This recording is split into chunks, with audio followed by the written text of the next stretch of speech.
Hi, you're about to listen to a recording that was taken live at the Burning Man event in 2019 at the Burners Without Borders theme camp. This panel was hosted by the Fly Ranch project entitled Diversity and Inclusion. To get more information on Fly Ranch, visit flyranch.burningman.org. Hope you enjoy it.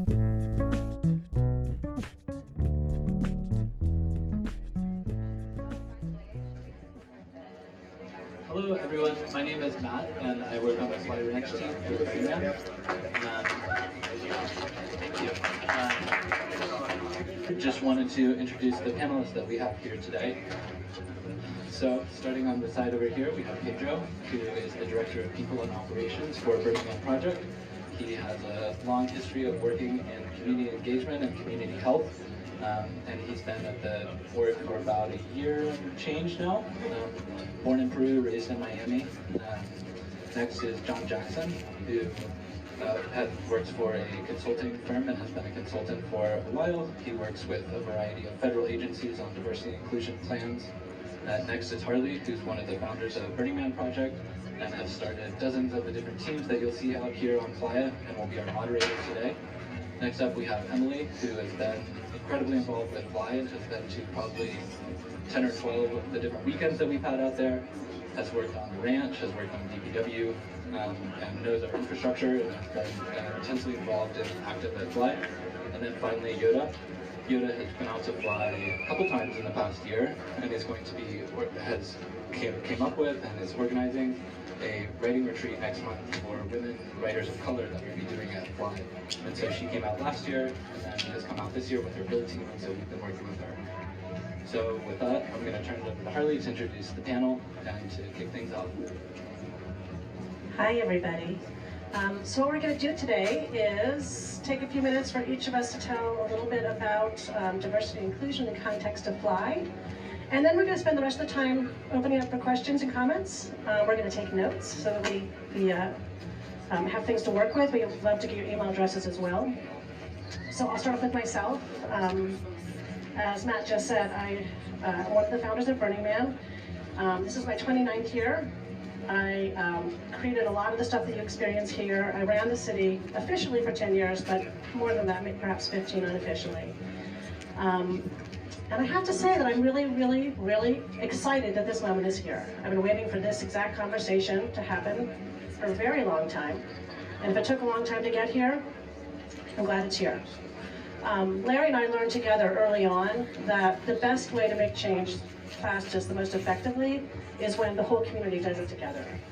And whether or not we're absolutely everybody here in line with that, we have a majority, we have a groundswell, we have something that is really important that's happening right here, right now. And I'm 100% committed to honoring that and doing whatever part I can help to do in my position to be able to support that. The interesting thing about here, Black Rock City, is that it's got 30 years of history, and Fly has virtually none. So we can take all of the learnings, all of the mistakes, all of the beautiful change, and distill it and do something at Fly that would be very difficult to do here. So it's a really exciting time for us. Should I turn it, Pedro?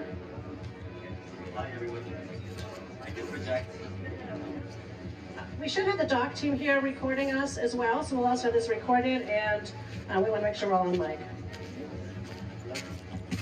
Hi everyone, my name is Pedro Vidal. I am the Director of People Operations for the Burning Man Project, and I really see my role in the way of support, to support the managers and all of the different collaborators at Fly to be able to reach their goals. And as Matt shared, I've been with the organization for about a year, and prior to joining the project, I worked in public health, predominantly in mental health and working with underserved communities of color, immigrant families, and really trying to promote health equity.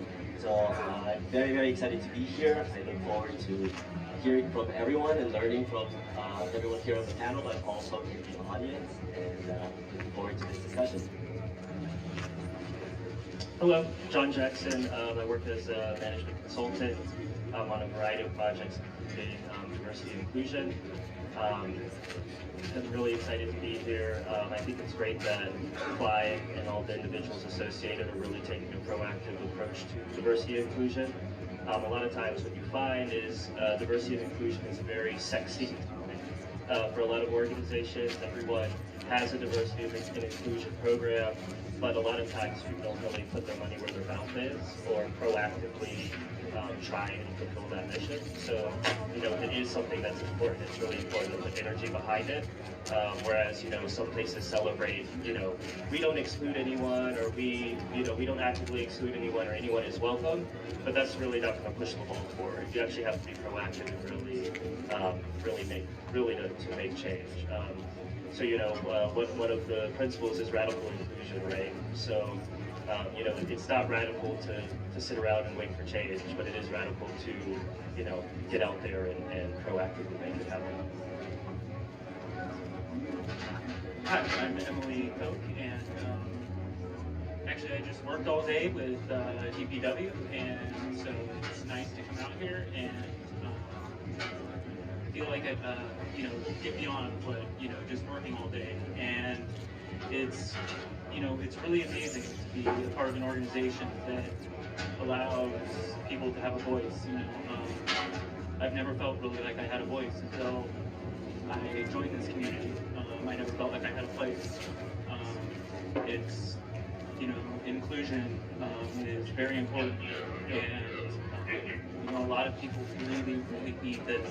I originally went out to queer communities looking for my tribe, and instead, I found a bunch of people who were fairly normal. Yes, they were trans, but they were still fairly normal, and I wasn't one of them. I was an outsider, and so until I found here, I hadn't found my tribe, and it's changed my life, and it's so nice to be able to share that and to give back to that community. I've changed my entire life to throwing myself at everything I can, whether it be Fly Ranch, whether it be DPW, whether it be Fly Restoration. It's nice to finally have that place, and it's so important that we have our principle of inclusion. My first time in public as myself was my first time on Playa. It was a very magical thing. I walked down the street and I got smiles. I didn't see any revulsion. I didn't see any of the stuff that I now see going to Walmart. But it's just very special. And thank you for including me on this panel, and thank you for listening.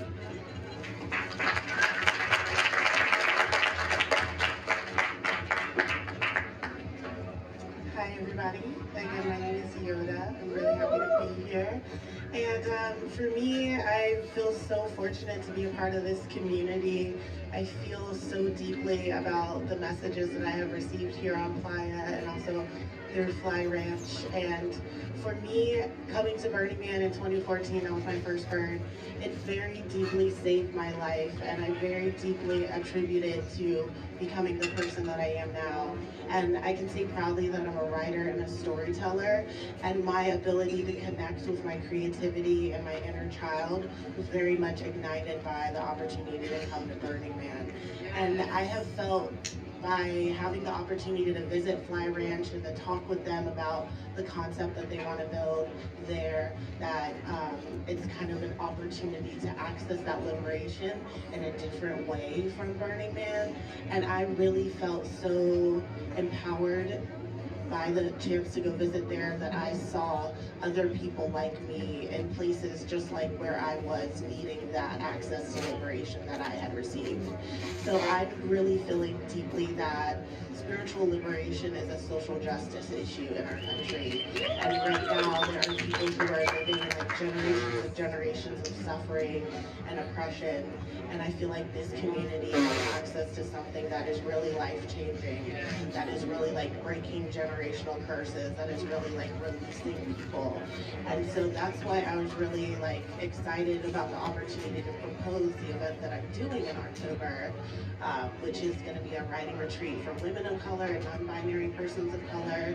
And I'm really fortunate for Matt and Zach and for their support and really being like helping me create this, because the project management has been a lot. We have been organizing this since December and talking about it and building the groundwork from nothing to what it can be for, I feel like, the people who need this liberation. So I'm really excited to have the opportunity to build this kind of project with Fly Ranch, and I really hope it's a gateway for other people to build opportunities, especially for people who've not been accessible to this kind of event or this kind of experience. It's deep being here in nature and just being able to tap into yourself. And I really feel like my ancestors came alive inside of me, my first burn, and I just want to make other opportunities for people to have those kind of changing experiences.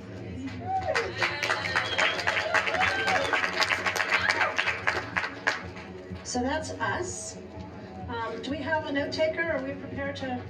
Awesome, thank you. Thank you, Sage. Now it's all about you guys. The conversation now is about Fly. It's about Burning Man. It's about diversity and inclusion. And it's a chance for us to listen. It's a chance for us to hear what's important and to start to craft a way forward. Who has a question or a comment? And are we ready to run around mics? Hey, Zach, or somebody can run a mic around so for people with questions?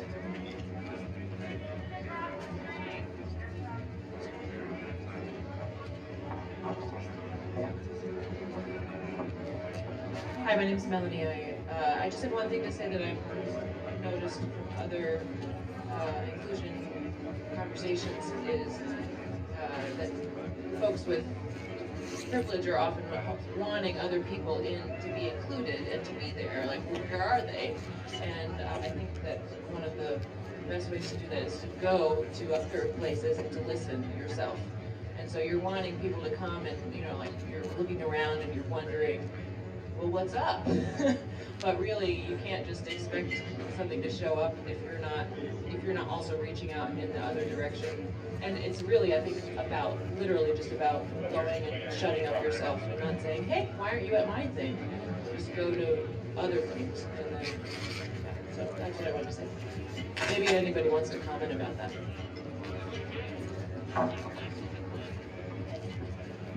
Hi. I'm speaking now as a participant, kind of like taking one hat off, putting one hat on. Thank you for sharing that.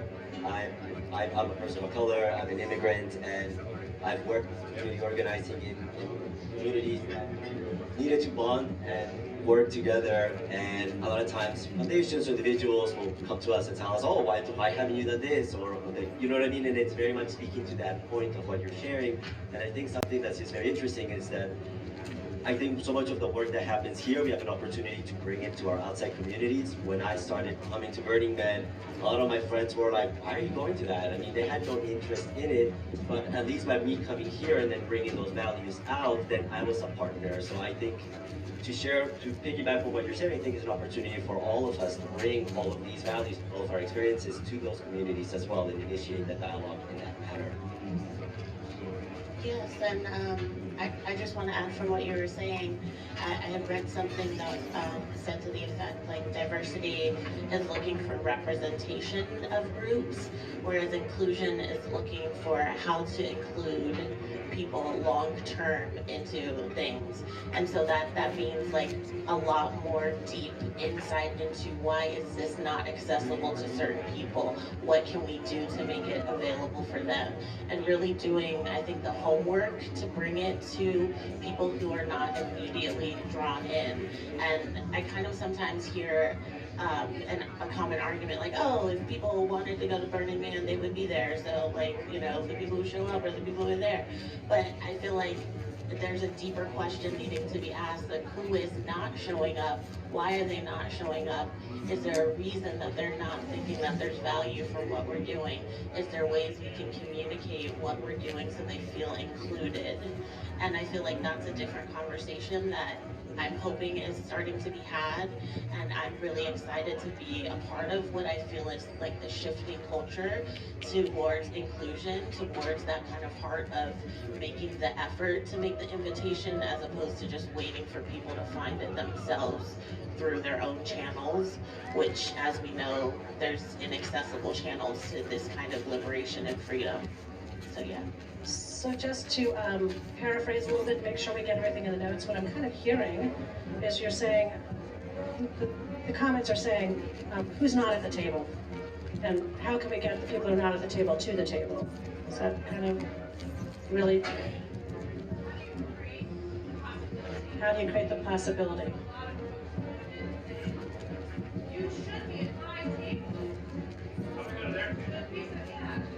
So don't come to my table, let's go to your table. Okay, and over here with the mic. Hi, so I'm Jennifer from New York City. My family is from Ecuador, but indigenous African and European ancestry. One thing I've overheard a lot, and especially within the Facebook community and groups and everybody talking about, like, oh, people don't want to come here, it's too expensive, or they don't know a bunch of these things.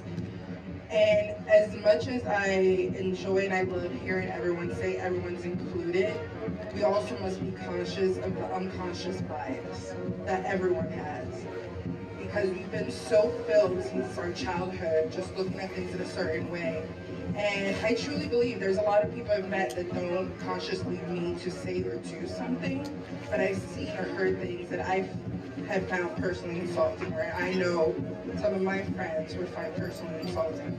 And it's not something that is purposeful, but it's just, I think one of the key things with diversity and inclusion, and I do this in the default world for work for many years now, is the fact that we all must look at ourselves and really have that conversations with ourselves and really listen to what we're saying and how we're saying things and what we're doing, because we may say, we want to go to your, to your table, we want to go over there, but the minute you go to the table, start saying things as like, oh, I really don't like this, and those are a lot of unconscious stuff that not a lot of people know.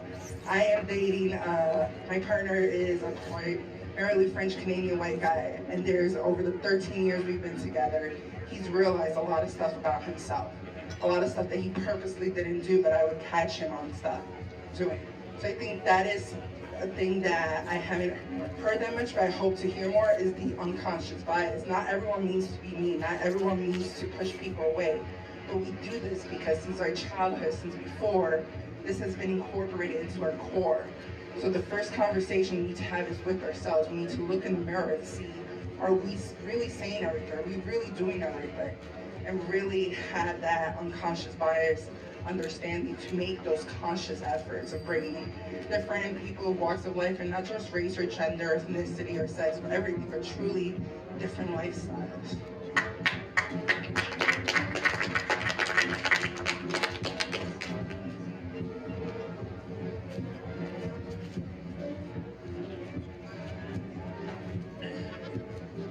So,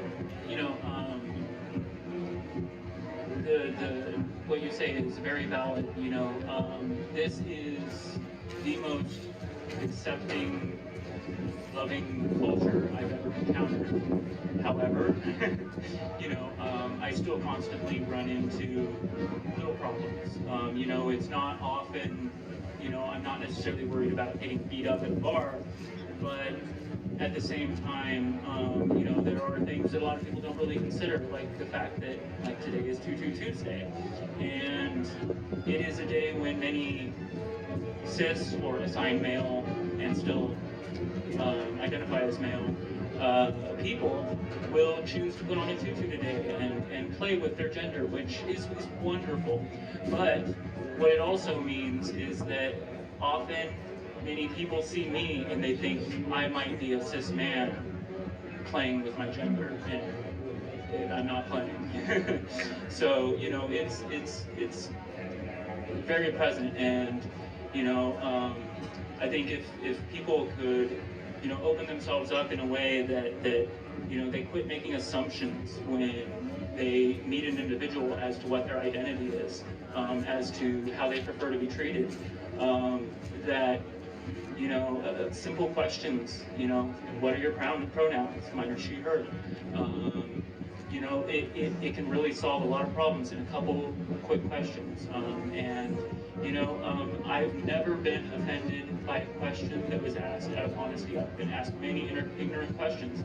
It doesn't bother me at all, so long as I don't see that, you know, hatred or that, you know, disgust.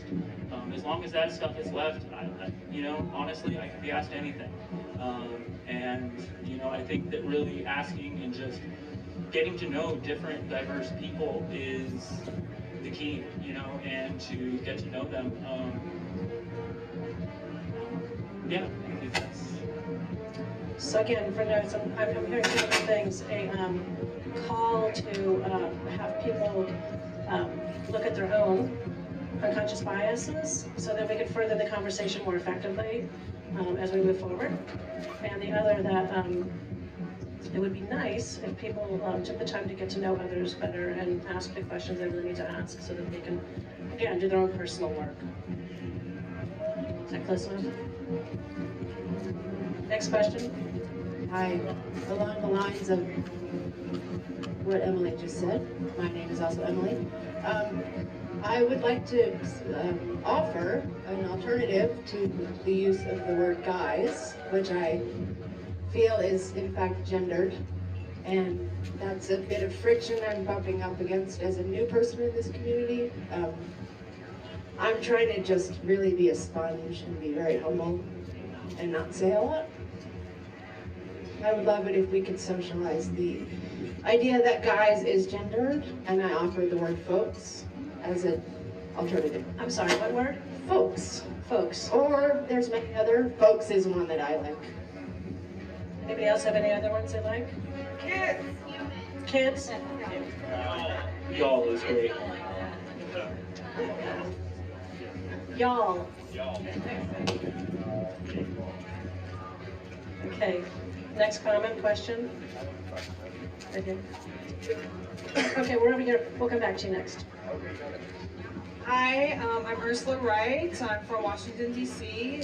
She, her pronoun. Thank you all for being here. This is lovely and a beautiful opportunity for all of us to be present.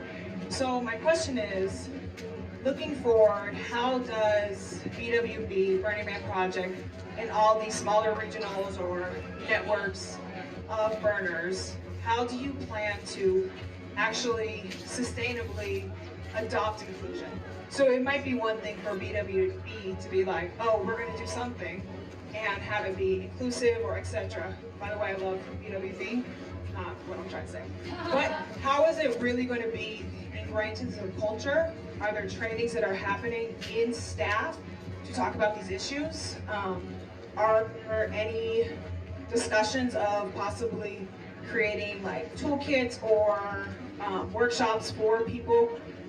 And this is more towards Burning Man Project, but are there ways that you guys are going to further engage the community besides the ones that are just interested and that just come to show up like you all to BWB? Or is it going to be through DPW or Rangers? Or is it going to be a little bit more ingrained in the culture to talk about diversity, inclusion, and all those things? Thanks. Can I just make a quick question? Is the doc team here? So some people, are we recording this? Yes? Yeah. Okay, great. Because you brought up a whole bunch of really good stuff, and I want to make sure we capture all of it. I'm happy to start with the Burning Man Project end of it. Yes, all those things are on the table. They're all the things that we're talking about now. Those conversations actually have been going on for about 5 years with increasing intensity to this moment right here, right now. And this is a shift and a change. And I can't say exactly all of those, but most of those things have been brought up and they are being considered. And we want to make sure that we're doing it with the community at hand. So yes, thank you. Pedro, do you want to? I think what I would just add is that we can look to our very community for guidance I think so many folks, so many burners have experience, as you've shared, out in the default world doing this kind of work and can really contribute to how we do it as a community. And each of our teams have developed their own culture. They're so beautiful and so unique, and they can each learn from each other. So I really see an opportunity for collaboration both internally and externally. And the only thing I'll add to that is we want to do this internal work that's going to affect things outward, with the outward coming in. Like it's a feedback system so that we make sure we get it all, we do it well, and that everyone buys into it and everyone is inclusive, is a part of it. I think that's the way it's most effective, and that's why this moment is so wonderful, because I feel like we have an opening here to really have that kind of deep conversation. So we're going to come back over here. Yeah, can you raise your hand so we sort of bring the mic? Sure. Hi, I just have a question going off of what you were saying about unconscious bias. And I was wondering if anybody has a responsible way to go about questioning other people's unconscious bias, to not trigger them or try to pull it out of them, but to responsibly discuss it, to get it to dawn on them so that they're aware of it. And you can have conversations about that where it doesn't feel triggering or baiting, but it feels like a responsible way to create a discussion to get people to uncover what their unconscious biases are. You know, if anybody has an idea about that. Yeah, I have some idea about that because I feel really strongly about people evolving and having the opportunity to change their mind or to see light. And I think what it is what can that be for each person towards the kind of future that I think we all belong in, which is where we all feel that we have the opportunity to be who we want to be despite what our external matter might look like at the moment. So I feel very strongly about definitely like communities like this having the opportunity to look in at itself and to really challenge itself and to grow, especially in bias, towards thinking about things like, you know, maybe why do people of color not come here, and thinking what are we doing and what more could we do to make that opportunity available, and then also really pushing back against people from within the community who might say, well, this has never been our mission, so why are we doing it now? Or, you know, these people aren't us if they haven't found us the way that I found this, which is, you know, this way. And, you know, why are we making extra effort there? And I feel like that's a place where those biases really get triggered and come up because of that, like, protection of privilege that you're like, oh, I don't want someone else taking my thing. And I've kind of seen that here within the burn community, especially towards projects that are for people of color. And that to me shows that the culture has a lot of growth to do. And I feel so grateful for the opportunity to learn, especially like conservation and things like MOOP. And, you know, I've spread that to my friends, you know, outside of Playa, like, you know, like all of this waste, look at the packaging they put on things, like having those conversations. And I feel like Burning Man has really helped spark that in my life. And I feel also that it could do that for social justice and racial equality. And I feel strongly that this could be a part of the culture here that then spreads widely, that we're able to have these conversations and push back against our friends when they mention things like, oh, this, that, oh, the other. And you're like, no, this is why that's harmful. This is why that's not great. This is why we invite people like this. This is why we make extra efforts. And to really like be spearheading that and showing that, I think the Burning Man community can really do that. And I'm really grateful to hear that that shift is coming because I feel like it's very necessary. And so hopefully like projects like mine are kind of turning that corner to open up that door.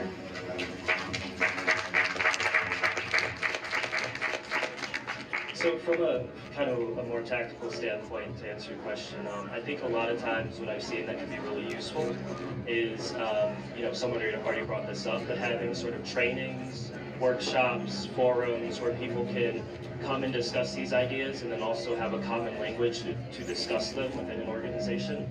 That's really helpful for a couple of reasons. One, it gets everyone trained up on the different concepts.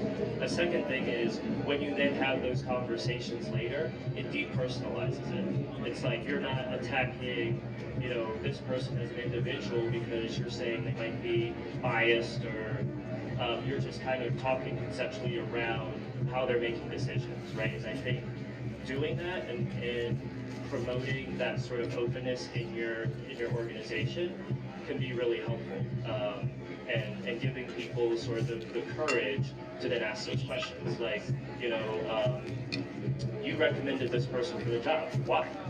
What was it about them, right? And if it's they went to my college and we played the same sports on the weekends and watched the same, you start getting in and peeling back the onion a bit, right? Because we all, people invite other people who are like them to things, people hire people who are like them, and it really is unconscious to some extent. So giving people the tools, the training, and the lexicon to start to actually engage with that really makes a big difference.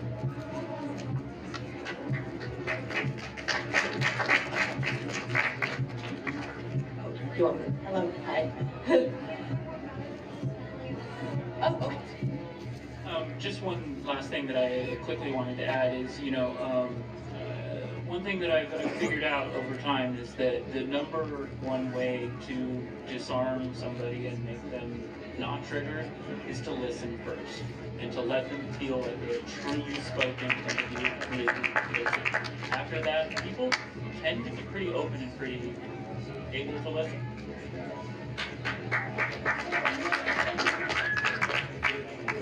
So, with your question about disarming people's prejudices, I'm a comedian, so I do this a lot in my job, and a woman in a very male-dominated industry, so I kind of like bump onto this on like a daily basis.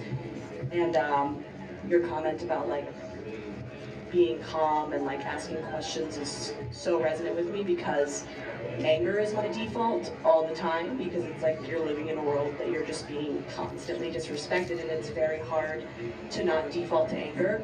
But then you become that like angry, irrational person, and you move into an area where there's like not a conversation happening, and it's natural to get that angry. Like there's plenty of things to be angry about, but I've sort of learned in doing comedy for like the past few years, women, people of color, people like all walks of life have sort of banded together to create art with one another, and with like the creation of beautiful art and fun, I think it allows other people to access it. Like fun and laughter and art are very disarming, and you can kind of like really put some real messages in a way there that almost feels unconscious, but it's so powerful.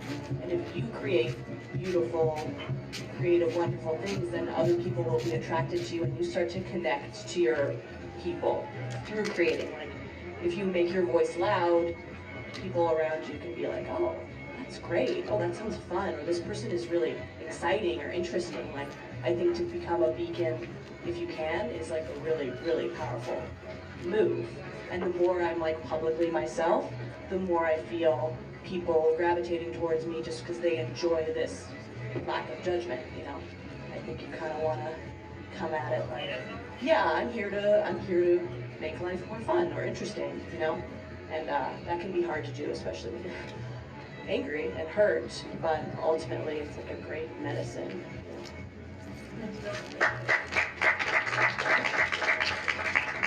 Thank you for sharing that, because I was actually thinking along the same lines. I use humor, and Yeah, humor, curiosity, and relationships, right? You build relationships with folks that people are not as foreign, and a little bit of humor can go a long way. And curious, I'm like, well, what did you mean that? I've had instances where I've assumed somebody's meant something just because of the words that they said, but it wasn't their intent, but I still assumed it because maybe something else that I was carrying with me that was unrelated to that person. So I think if we all just have a little bit of curiosity and we try working and building our relationships with one another, and from time to time a little playfulness, a little humor, I think that can help. So I'm having a little bit of a learning moment right now, and I'm going to share it with you. What I've been spending a lot of my time doing the last 3 years is working on developing the trainings of the things that we've all learned here and getting them into packaging so that other people can just get them. They don't have to come to Burning Man for 29 years to learn what I've learned, or all that you've learned. We can package it up and give it to people. And there's a lot of really good stuff in there that is simple stuff. It's stuff we all know, but to have it all wrapped together is very powerful.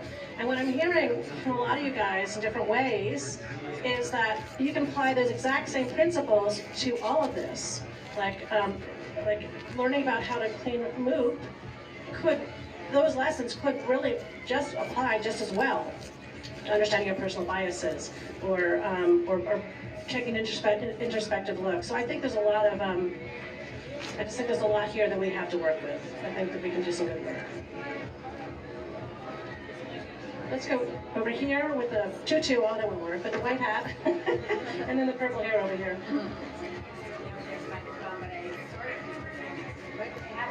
Wait for the mic. We're recording, so we want to get you on the mic. Fabulous. My name is Dr. Quinn, and I do work out at the airport, and I'm the LNT lead out there, so I do a lot with mood. And I had the honor of going to Africa this year, which was a beautiful experience. And when people arrive, they ask them to pick up a piece of mood at graders. And it wasn't at all about cleaning the grader station. It was about their 11th principle, which is each one, teach one. And I'm hearing so much from lessons and simple things like Emily and I know each other from morning trash runs that I get to do. And she has allowed me to ask simple questions, and we've had enlightened conversations. And I love that now she's extended that out to you, saying ask simple questions. We're here all, each as individual humans, having a very human experience. And you give each other the grace of that, and then maybe something that you're learning, don't thrust it on people, because that's when people get a little bit prickly and a little bit angry and can't hear anymore. We've all had that where we shut down. And I am standing there, sitting here, in this case, as that privileged, white, blue-eyed, middle-aged woman, right? So I can have had the experience of that many others haven't had, right? So I've had this privilege. And so by having conversations where I just calmly ask questions, I'm trying to see into other people's experiences. And something as simple as MOOC has been a wonderful way of extending it way beyond Burning Man and way beyond any single event that you go to. But this is when burners start to infiltrate the world with some real beautiful, loving human experiences. And that's a wonderful charge each one of us can take on. And just treat each other as individuals and not all the labels. So that's going to be me, each one teaching you on that. Treat each other not just as labels, things. So next we have the guy with the purple hair, but do we have any comments up here? All right, we're getting the mic over. I want to thank everyone for participating, and as we cross the midway point in the conversation, I want to remind you that we are going to be taking a group of folks over to Fly Ranch after this, and if you're interested, please drop your name and bucket over there on the piece of paper. Were there any comments or I'm Sammy, and I wanted to kind of talk a little bit about, I don't know if I have an exact question, but talk a little bit about the kind of paradox of inclusiveness. Like, what about the people, including, like, how do we treat including the people who make it difficult to include other people? A great example that made me think about this is there's a porta potty that I saw hashtag MAGA and said, yes, we're here too.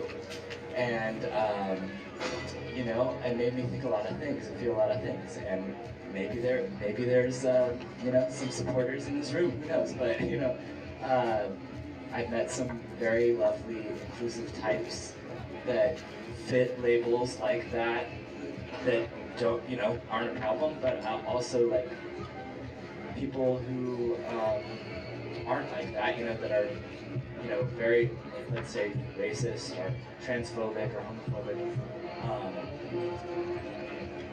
What do you think is a good strategy in terms of addressing those people?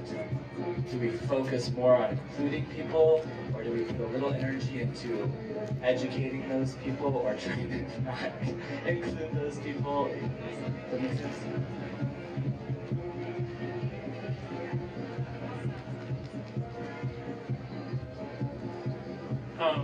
You know, as for myself, when I try to ask myself how to deal with the most difficult, you know, among us to acquire even some level of acceptance, you know,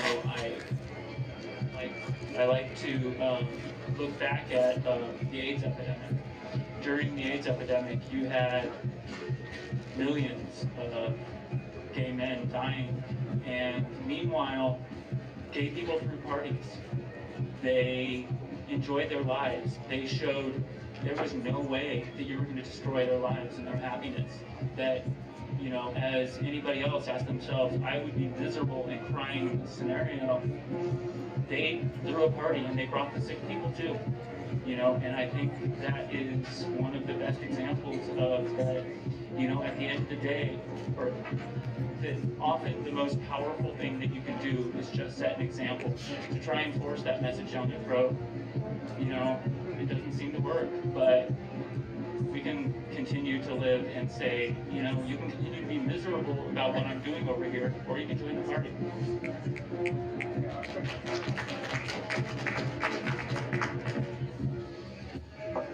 Yeah, thank you for that. Thank you for that question.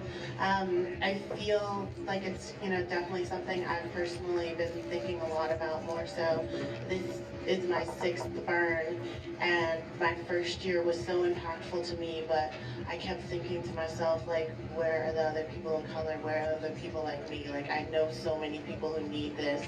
And then when I left Playa and was talking about my excitement and about my experience at Burning Man, there was just so much like you know, it's not a welcoming place for people of color. Oh, it's not for black people. Like, oh, they don't care about black people. Like I really heard that from the community, and not even just people of color were saying that to me. Even white people were like, I can't believe you went. Why did you go? Like so there was just so much to it that showed me, like, the communication about this culture is that it is very unwelcoming to people of color.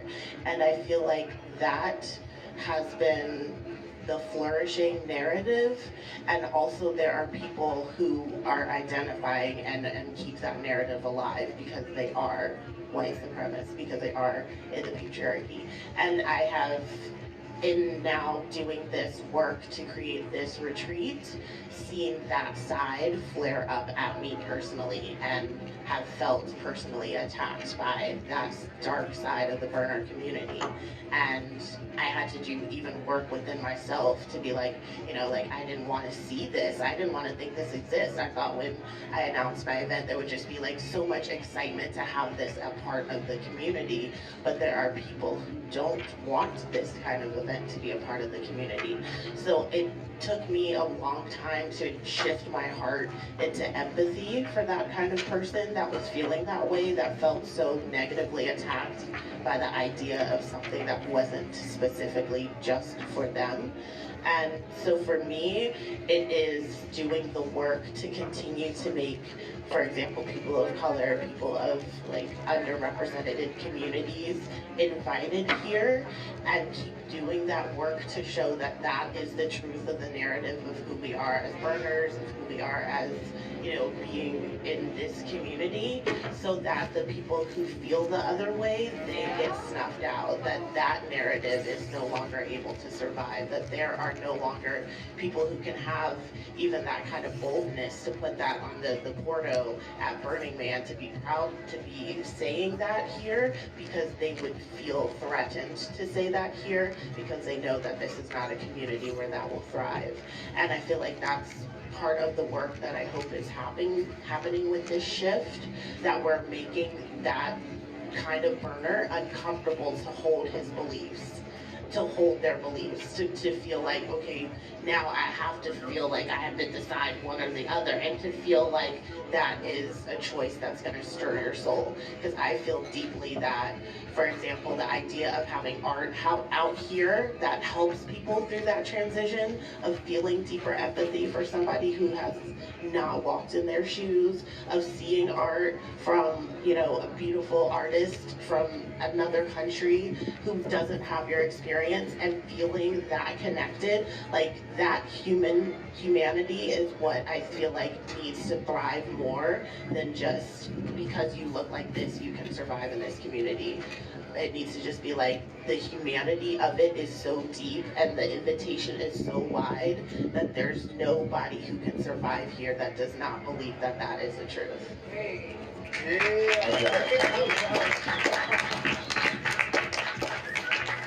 Let's check some questions in the back corner over this way.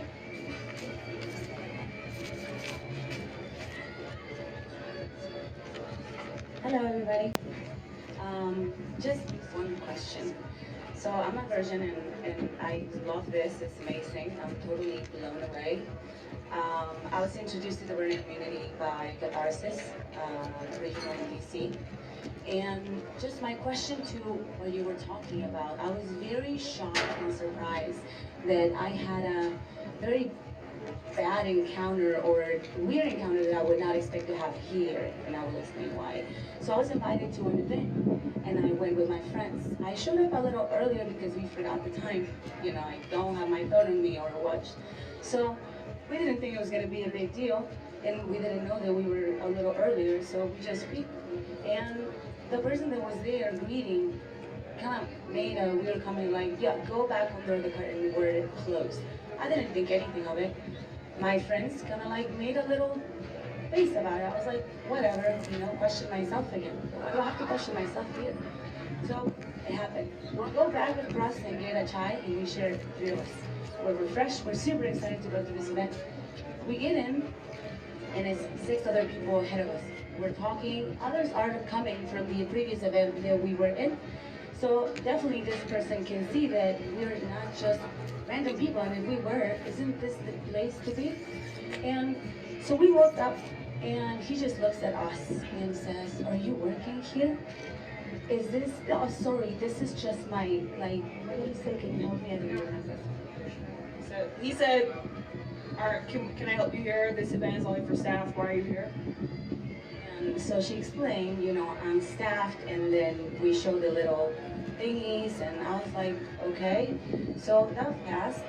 So we went in, nothing happened. But then outside, standing for a while, making new friends, he never asked anybody else anything, and did not make me feel welcome at all. When this experience kind of like shocked a couple of my friends that are burners and are amazing people, I was like, no, I am not, I'm tired of moving. I am not going to move anymore. And I'm not going to be violent, and I'm not going to address it with the animosity that I feel. But how do I address it?